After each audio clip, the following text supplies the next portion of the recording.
सभी को नमस्कार। आप सभी का बहुत बहुत स्वागत है हमारे YouTube channel study with GD में। आज हम पढ़ने वाले हैं महत्वपूर्ण प्रश्न जो कि आपके चतुर्थ श्रेणी एग्जाम के लिए बहुत महत्वपूर्ण है। ये सीरीज होने वाली है और ये हमने आप सभी के लिए सावन का माह चल रहा है और भगवान शिव की कृपा से आपका अब की बार सरकारी नौकरी में सिलेक्शन हो, ऐसी हम आशा और उम्मीद करते हैं। और आपके लिए हम महाकाल सीरीज लेकर आए हैं। इसके अंदर लगभग आपको 25 टेस्ट जो राजस्थान जीके के RSSB Rajasthan staff selection board द्वारा जो विविध भर्ती परीक्षाओं में प्रश्न पूछे गए हैं, उन प्रश्नों को हम लेकर आएंगे। एज इट इज आपको प्रश्न देखने को मिलेंगे। हम आज सोर्स की भी बात करेंगे कि कहाँ से प्रश्न उठाए गए हैं। अंत तक आप बने रहिए और ये सीरीज आप सभी के लिए डेली ये सीरीज है, ये रहेगी। एक दिन छोड़कर एक दिन आपको ये सीरीज मिलेगी। साथ में आपको कुरुक्षेत्र बैच के अंदर राजस्थान ज्योग्राफी भी साथ में पढ़ने को मिलेगी। और इसके अलावा हम तथास्तु बैच के अंदर टॉपिक वाइज राजस्थान हिस्ट्री को कवर कर चुके हैं। राजस्थान आर्ट एंड कल्चर का भी आपको देखने को मिलेगा। प्ले लिस्ट में जाएंगे तो सबसे पहले शुरू करते हैं प्रश्न नंबर 1 साथ। बहुत ही शानदार प्रश्न है। राजस्थान में साफा बांधने की प्रथा कई कारणों से थी। यूपीएससी का पैटर्न आरपीएससी और RSSB फॉलो कर रही है। देखिए, अब फैक्ट बेस्ड प्रश्न की जगह आपको कॉन्सेप्ट और रीजनिंग बेस्ड प्रश्न पूछे जाने लगे हैं। तो सबसे पहले प्रश्न देखिए, JEN एग्रीकल्चर 2024 का ये पेपर है। राजस्थान में साफा बांधने की प्रथा कई कारणों से थी, निम्नलिखित में से कौन सा कथन लागू नहीं होता। तो इसके अंदर ऑप्शन देखिए आप। सबसे पहले अगर आपको ऑप्शन का पता है तो ये प्रश्न को इतना हार्ड नहीं था, लेकिन आप देख ही लें। ये गर्व और पहचान का प्रतीक है। आप सभी को पता है कि साफा समाज में इज्जत का प्रतीक माना जाता है। पगड़ी है वो इज्जत का प्रतीक माना जाती है, तो ये भी करेक्ट है। ये पहनने के लिए सिर को अत्यधिक तापमान से बचाता है, बिल्कुल करेक्ट है। धूप से बचने के लिए आप पश्चिमी राजस्थान में भी देखते हो तो आपको साफा पहने कई व्यक्ति मिल जाते हैं। रंग बिरंगे साफे पहने जाते हैं, पगड़ी पहनी जाती है। और जैसे दशहरे के अवसर पर मदील की पगड़ी पहनी जाती है, विवाह उत्सव पर मोठड़े की पगड़ी पहनी जाती है, सावन माह में लहरिये की पगड़ी पहनी जाती है। तो इस प्रकार से इसका उपयोग कुओं से पानी खींचने के लिए रस्सी के रूप में उपयोग किया जा सकता है, क्योंकि काफ़ी लंबाई होती है। तो कुएं से पानी के लिए रस्सी भी उपयोग लिया जा सकता है। इसका उपयोग झूला बनाने के लिए रस्सी के रूप में किया जा सकता है या नहीं। अब देखिए, ये यहाँ पे कंफ्यूजन हो सकता है बच्चे को, लेकिन अगर आप थोड़ा सा ध्यान से कॉन्सेप्ट को अगर क्लियर है ना आपका, तो ये देखिए कि झूला बनाने के लिए उपयोग में लिया जा सकता है। ये आपका ऑप्शन है, ये इनकरेक्ट हो जाएगा, क्योंकि इसको बाद में शायद बोनस भी दिया गया था। लेकिन झूला बनाने के लिए, क्योंकि साफा है वो थोड़ा छोटा है, लेकिन रस्सी है उस झूला बनाने के लिए थोड़ी बड़ी चाहिए। साफा थोड़ा पतला होता है, महीन होता है, लेकिन ये रस्सी है थोड़ी क्या होती है, मोटी होती है। तो ये ऑप्शन आपका इनकरेक्ट हो जाएगा। अब मैं सोर्स की भी बात करूंगा और कहाँ से ये प्रश्न पुटअप हुआ है। राजस्थान जीके के प्रश्न चतुर्थ श्रेणी एग्जाम के लिए बहुत इंपॉर्टेंट है। और टॉपिक कौन सा है, ये अपना वस्त्र। कौन सा टॉपिक है, वस्त्र। उसके अंदर आप पगड़ी पढ़ते हैं, साफा पढ़ते हैं। पगड़ी और साफा के बारे में आप पढ़ते हैं। तो सबसे पहले इसके सोर्स की बात कर लेते हैं। तो सोर्स जो इस प्रश्न का जो कहाँ से यह प्रश्न उठाया गया है, तो मैं 1 मिनट आपको दिखाता हूँ। कक्षा 10 की जो पाठ्य पुस्तक है राजस्थान कला एवं संस्कृति की, हमने वो पढ़ाई है। बिल्कुल एक एक चैप्टर को हमने अच्छे से कवर किया। राजस्थान आर्ट एंड कल्चर, उससे 12 प्रश्न है ही नहीं। आप जितने 50 प्रश्न देखोगे वो, अब मैं दिखाने वाला हूँ आपको वो प्रश्न। तो सबसे पहले देखिए, 2 मिनट मैं लेता हूँ एक बार पुस्तक। तो पेज नंबर 48 पे यहाँ पे आप देख सकते हैं इसको, इस प्रश्न को। 1 मिनट, यहाँ पे देखिए 48 में ये लिखा है, मैंने पेन से बोल्ड भी किया है। यहाँ पे आप देख सकते हो जैसे कि वस्त्र में पगड़ी का महत्वपूर्ण स्थान है। इस प्रकार से आपके पास ये पुस्तक होगी, अगर नहीं है तो आप इसको खरीद लीजिए, या हमारी जो वीडियो है उसके माध्यम से चैप्टर नंबर 4 है, और आपको चैप्टर नंबर 4 है और पेज नंबर 48 पे आपको ये देखो, ये मिल जाएगी। यहाँ पे आप देख सकते हैं बिल्कुल एज इट इज लिखा हुआ है, यही टॉपिक, ठीक है। तो तेज धूप से रक्षा के लिए किया जाता है। और सामान देने के लिए भी किया जाता है, कुएं से पानी खींचने के लिए भी किया जाता है। ये नहीं दिया गया लेकिन इसका उपयोग तो ये होगा, पानी खींचने के लिए इसका उपयोग किया जा सकता है। आप अगले प्रश्न की तरफ चलते हैं। इसका ऑप्शन तो आपको पता है, डी इसका करेक्ट है, वो आंसर हो जाएगा। अगले प्रश्न की तरफ चलते हैं। अगला प्रश्न बहुत ही अच्छा है। लच्छी राम का संबंध किस लोक नाटक से है? यह प्रश्न भी आपको राजस्थान अध्ययन में मिल जाएगा और चैप्टर नंबर है इसका, ये राजस्थान अध्ययन के अंदर चैप्टर नंबर है आपके, ये चैप्टर नंबर है 7, चैप्टर नंबर 8 नंबर चैप्टर में आपको मिल जाएगा। लच्छी राम का संबंध किस लोक नाटक से है? तो कुचामनी ख्याल। कुचामन कहाँ है वर्तमान में? तो डीडवाना कुचामन है, वो आपके एक, अब तो जिला बना दिया है इसको। अब मैं आपको दिखा देता हूँ इसको, 1 मिनट। पुस्तक में आप कहीं ये सोचो कि हम गलत चैनल के साथ तो नहीं जुड़ रहे हैं, हमें जो पढ़ रहे हैं वो प्रश्न आ रहे हैं या नहीं, तो आप बिल्कुल भी ऐसी बड़ी बड़ी पुस्तकों के पीछे भागते हो। कई बार तो वहां से प्रश्न न आकर इन पुस्तकों से प्रश्न है वो आते हैं। तो सबसे पहले मैं कुचामनी ख्याल का ये पे देखो, ये देखो कुचामनी ख्याल का प्रवर्तक किसे माना जाता है? आपको दिख रहा है या नहीं? थोड़ा दिखाने की मैं कोशिश करता हूँ आपको। यहाँ पे उल्टा दिखाई दे रहा है शायद, फिर मैं लेकिन मैं आपको बता देता हूँ पेज नंबर। राजस्थान अध्ययन क्लास 10, यह प्रश्न क्लास 10, पेज नंबर आपको मिलेगा। ये पेज नंबर है 92, पेज नंबर 92 पे आपको मिलेगा देखने को, ठीक है। इसके बाद में अगले प्रश्न की तरफ चलते हैं। लच्छी राम इसके प्रवर्तक हैं। अगला प्रश्न है, राजस्थान कौन सा त्योहार राजस्थान में के लिए अद्वितीय है? कौन सा त्योहार राजस्थान में, या तीज का त्योहार है, इसको मैं 2 मिनट। हाँ, कजली तीज का त्योहार राजस्थान के निम्नलिखित में से किस जिले के लिए अद्वितीय है? तो कजली तीज का त्योहार राजस्थान के कौन से जिले में मनाया जाता है?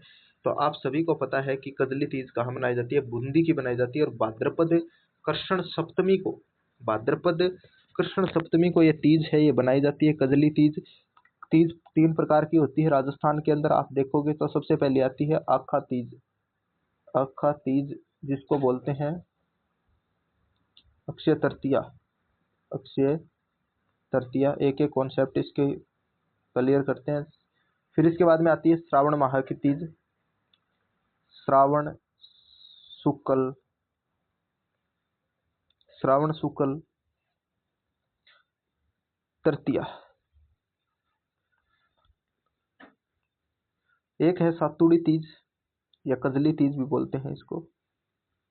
कजली तीज बूंदी की प्रसिद्ध है। अभी हमने पढ़ा भाद्रपद कृष्ण सप्तमी, ठीक है। यह प्रश्न भी आपके राजस्थान अध्ययन से है। और उत्सव एवं त्योहार चैप्टर नंबर 3 में आप जाकर देखोगे तो ये आपको बिल्कुल मिल जाएगा। और पेज नंबर भी मैं आपको दिखा देता हूँ, क्योंकि ये आप देख लेना है, इसके अंदर हमने वो पढ़ाया भी है। आपको वीडियो नंबर, तीसरी वीडियो है वो मिल जाएगी इसकी। और यहाँ पे बूंदी की कजली तीज, यहाँ पे बिल्कुल बोल्ड अक्षरों में लिख रखा है, तीज का त्योहार राजस्थान में श्रावणी तीज को मनाया जाता है, लेकिन बूंदी में यह भाद्रपद कृष्ण तृतीया को मनाया जाता है। अब ये मत समझे कि आप ऑप्शन को, प्रश्न को हमें किस प्रकार से पढ़ना है। जो यूपीएससी में अप्रोच होती है ना, अगले साल जैसे प्रश्न रणकपुर के है 84 खंभ, यानी खंभों की छतरियां हैं। जैसलमेर के लिए आपको कोई और त्योहार जैसे मरु महोत्सव है, जोधपुर का घुड़ला है नृत्य, तो आपको ये ध्यान होना चाहिए, ठीक है। अगला प्रश्न है, राजस्थान के पुरुष विवाह में किस प्रकार की पगड़ी पहनते हैं? विवाह में किस प्रकार की पगड़ी पहनी जाती है? तो सबसे पहले ऑप्शन नंबर लहरिया, लहर बांध की ओढ़नी और लहरिया जो पहना जाता है वो पहना जाता है सबसे पहले श्रावण माह में। ये श्रावण माह में पहना जाता है। फिर इसके बाद में यहाँ पे आगे बात करें तो श्रावण माह में पहना जाता है बिल्कुल आपके। और मदील है ये पहनी जाती है दशहरे के अवसर पर।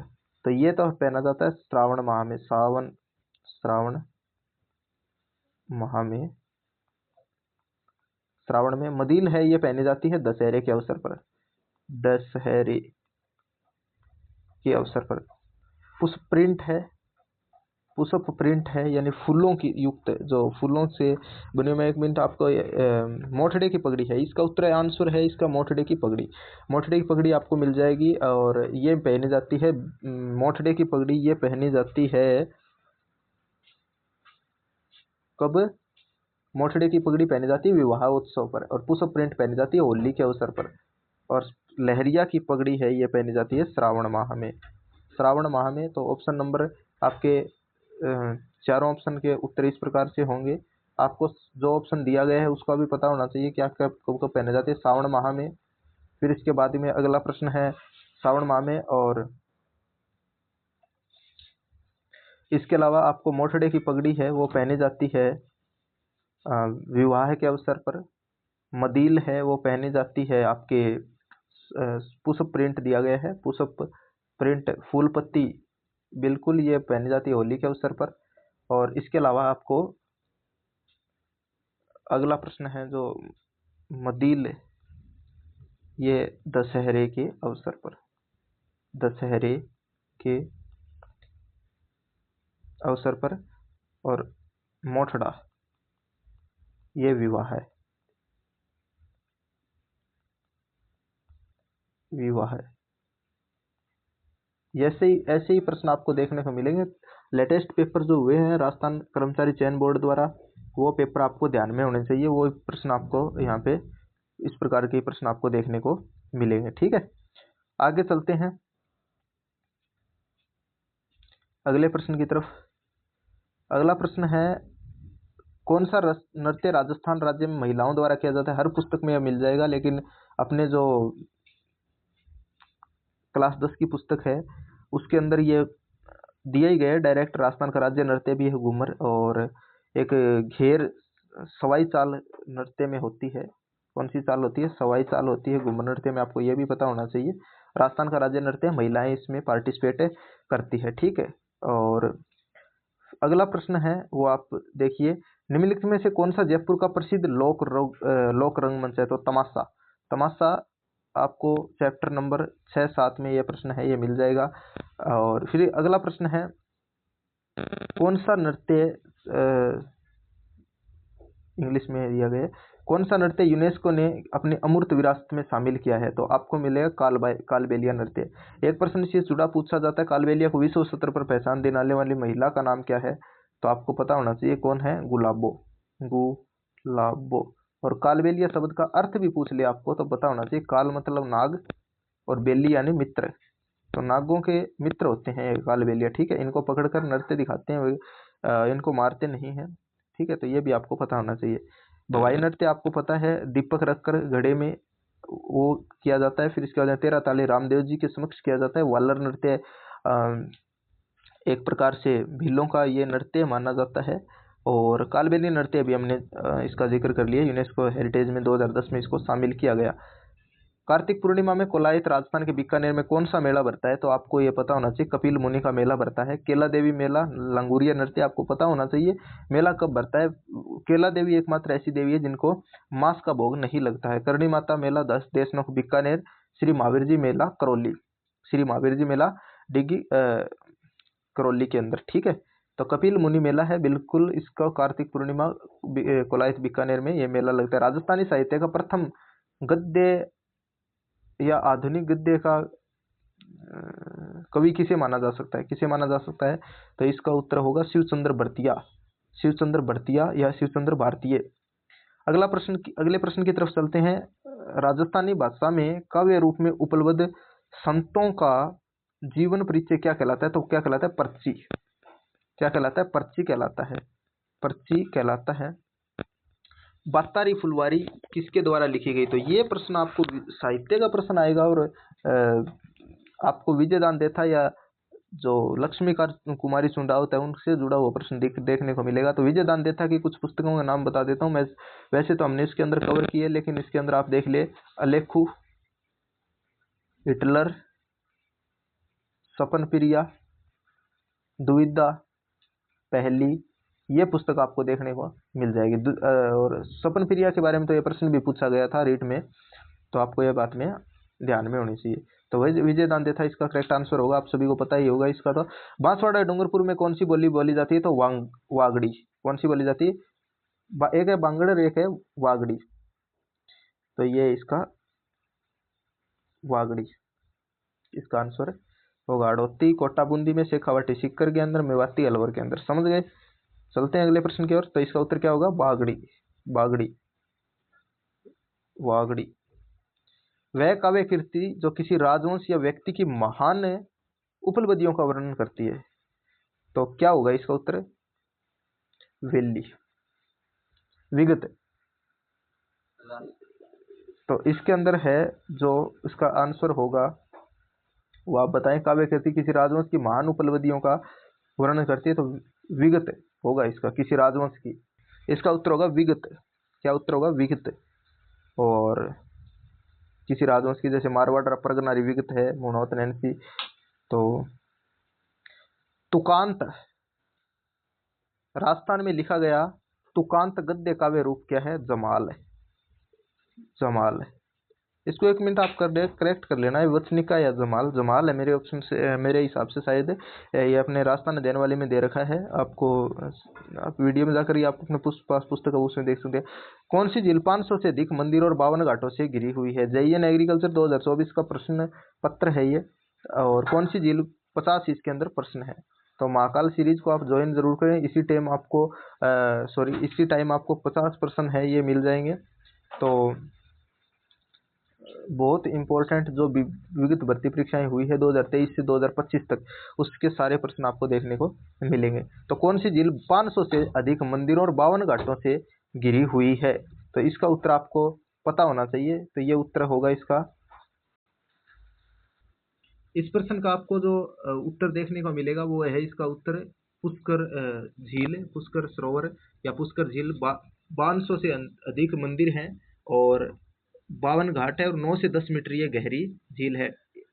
एज इट इज ये प्रश्न आपको देखने को मिलेगा राजस्थान अध्ययन की पुस्तक के चैप्टर नंबर 10 में, राजस्थान के प्रमुख पर्यटन स्थल। पेज नंबर है इसका 106 आपको ये प्रश्न मिलेगा। इसके बाद में अगला प्रश्न है आपको देखने को मिलेगा।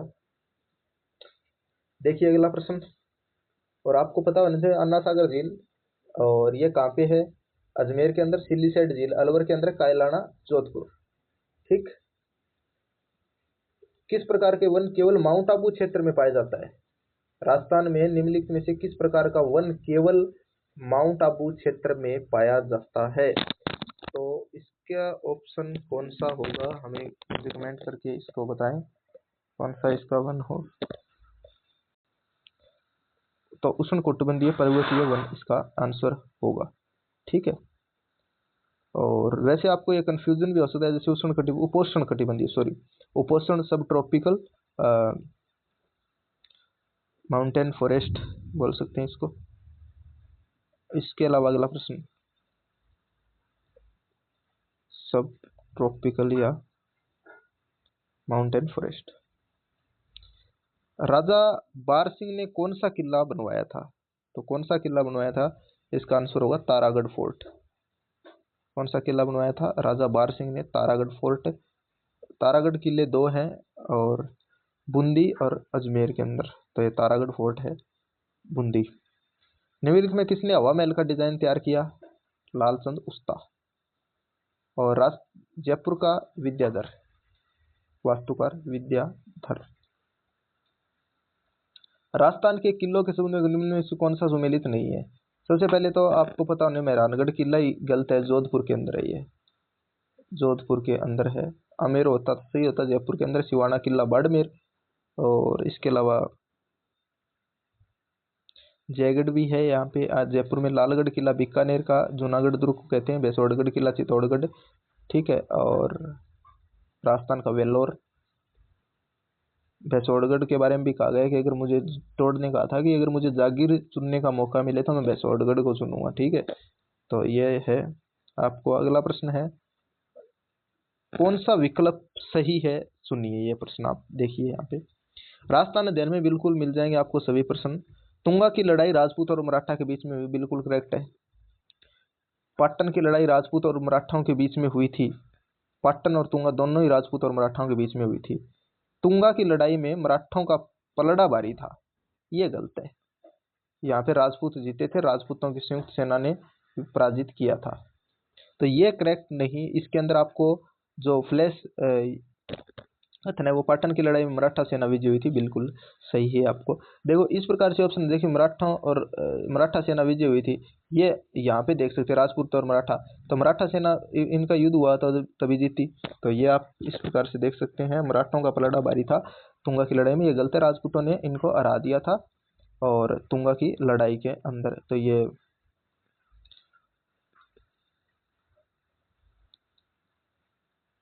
जैसलमेर का प्राचीन नाम क्या था? मांड। और जैसलमेर में अगर मांड की बात आ गई तो मांड गायिका के रूप में अल्लाह जिलाबाई, वागड़ आपको पता है वही बांसवाड़ा, प्रतापगढ़, हाड़ौती, कोटा बूंदी, शेखावाटी, सीकर।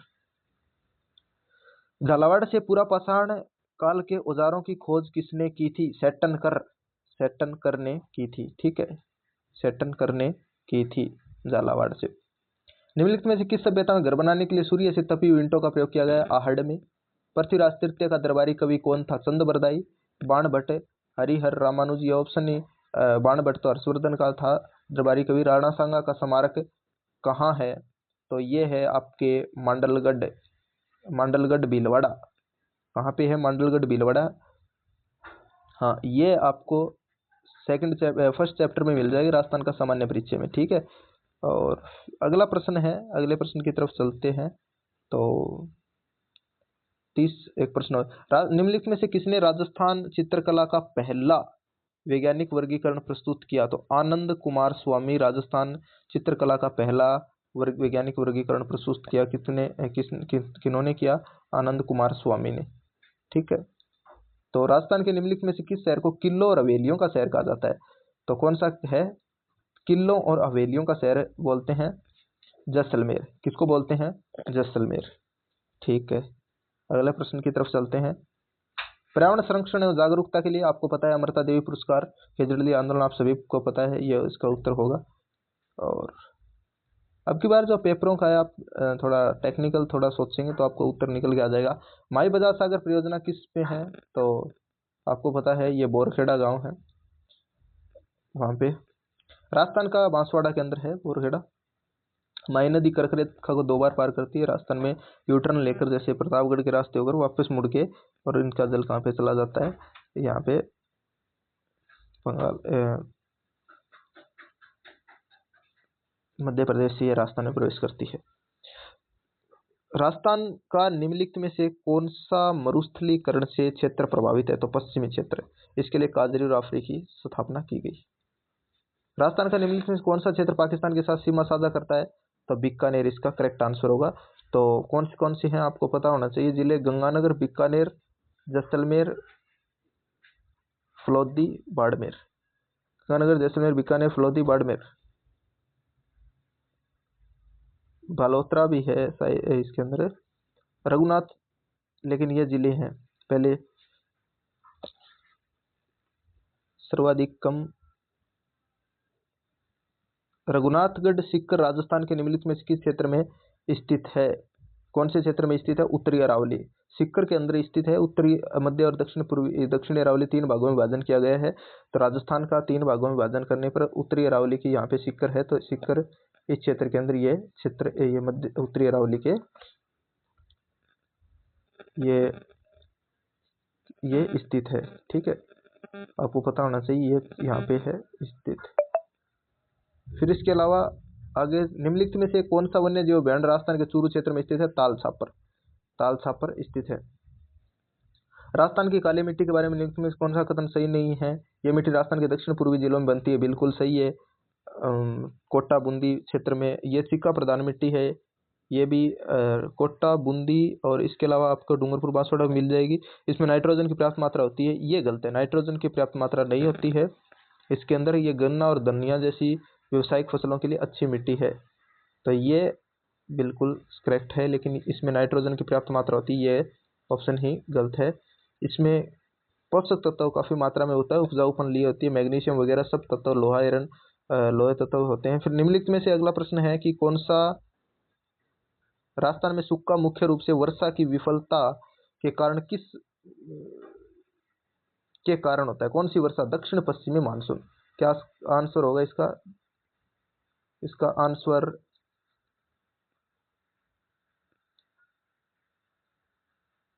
दक्षिण पश्चिमी मानसून। क्या होगा? दक्षिण पश्चिमी मानसून। राजस्थानी चित्रकला की प्रारंभिक और स्वदेशी शैली किसमें देखी जा सकती है? बहुत ही अच्छा प्रश्न दिया गया है। राजस्थानी चित्रकला की प्रारंभिक और लेकिन हमारे यहाँ 4th ग्रेड में नहीं दिया गया, लेकिन आपको अगले पटवार वीडियो में यह प्रश्न आपके लिए बहुत इंपॉर्टेंट होने वाले हैं। तो देखिए इसके अंदर, तो इसका उत्तर जो होगा वो है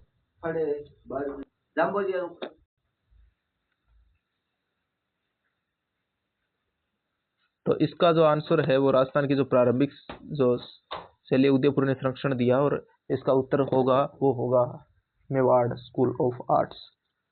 मेवाड़ स्कूल ऑफ आर्ट्स।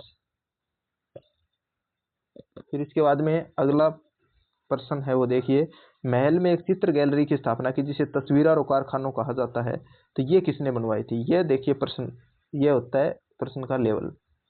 तो ये किसने बनवाई? महाराणा जगत। इसका करेक्ट आंसर होगा महाराणा जगत सिंह। 9 समान स्वीट नाहरगढ़।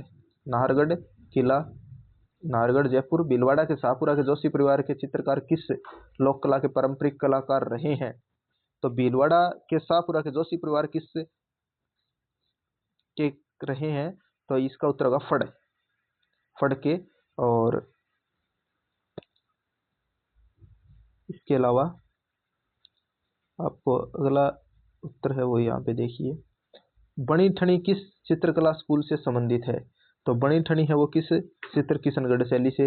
बिश्नोई संप्रदाय के जम्बोजी, ये तो आसानी प्रश्न है। कौन सा राजस्थान की शहरिया जनजाति से शिकार नृत्य है? राजस्थान की शहरिया जनजाति का शिखर दे रखा है यहाँ पे, ये शिकार है। इंग्लिश वाला आपको सही मानना है। देखिए मछली सरी झूमर, ये नृत्य नहीं है, ये शिखर नृत्य इसका करेक्ट आंसर होगा। ये नृत्य शहरिया जनजाति द्वारा किया जाता है। राजस्थान का राज्य नृत्य घूमर। हाँ, ऊंट महोत्सव कहाँ मनाया जाता है? तो ऊंट महोत्सव मनाया जाता है बीकानेर। ऊंट महोत्सव बीकानेर। जैसलमेर में ऊंट महोत्सव बीकानेर, जैसलमेर में ग्रीष्म महोत्सव। इसके अलावा अगला प्रश्न की तरफ चलते हैं। अगले प्रश्न की तरफ आपको यहाँ पे देखने को मिलेगा, निम्नलिखित में से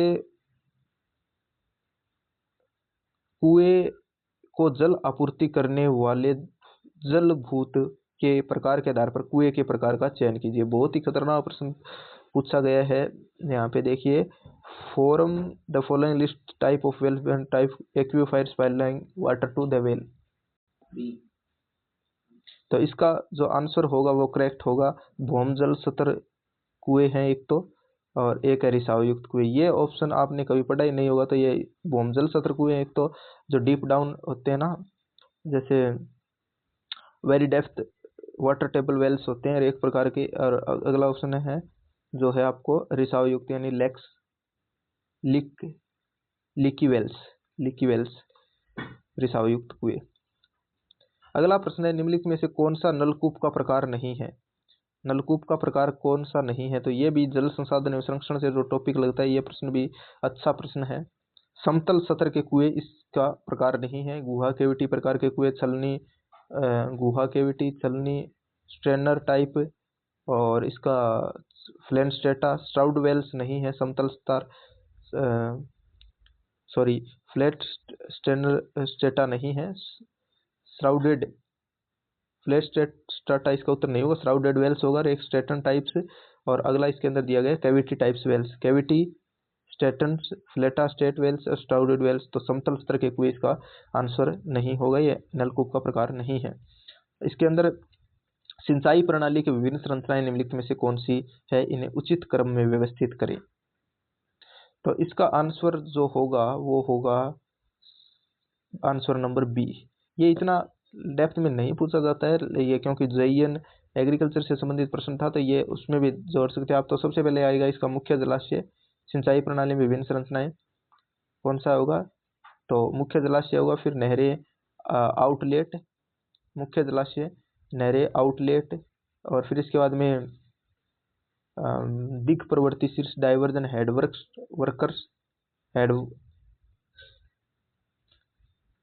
मुख्य जलाशय, नहरें, आउटलेट, मुख्य जलाशय, नहरें, आउटलेट, और फिर इसके अलावा नहरें और नहर संरचना, फिर दिग प्रवर्ती शीर्ष कार्य, और फिर इसके बाद में यहाँ पे देखिए आप मुख्य जलाशय,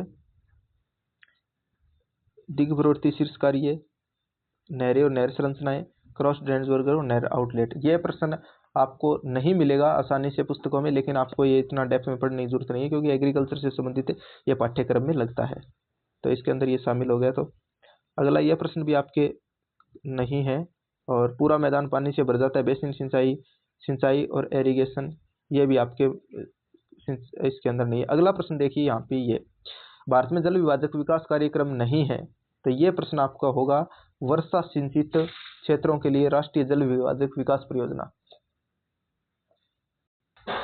राष्ट्रीय बाढ़ नियंत्रण परियोजना, इसके अंदर ये नहीं होगा, इसका जल विभाजक विकास परियोजना नहीं है। सूखा प्रवण क्षेत्र कार्यक्रम है, और इसके अंदर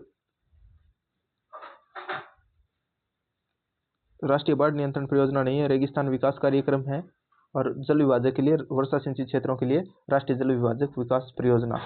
तो आप थोड़ा इसको अपने ऑफिशियल आंसर की से चेक करें, मानवीय भूल संभव है। तो वीडियो कैसी लगी आपको कमेंट सेक्शन में बताएं। और यह प्रश्न जो इसके अंदर 2 प्रश्न शामिल किए गए हैं, जैसे इसका ये आंसर जो दिया गया है देखिए, CDABA, सी मुख्य जलाशय, विभिन्न संरचनाएं, और दिग प्रवर्ती शीर्ष कार्य, क्रॉस ड्रेनेज वर्कर,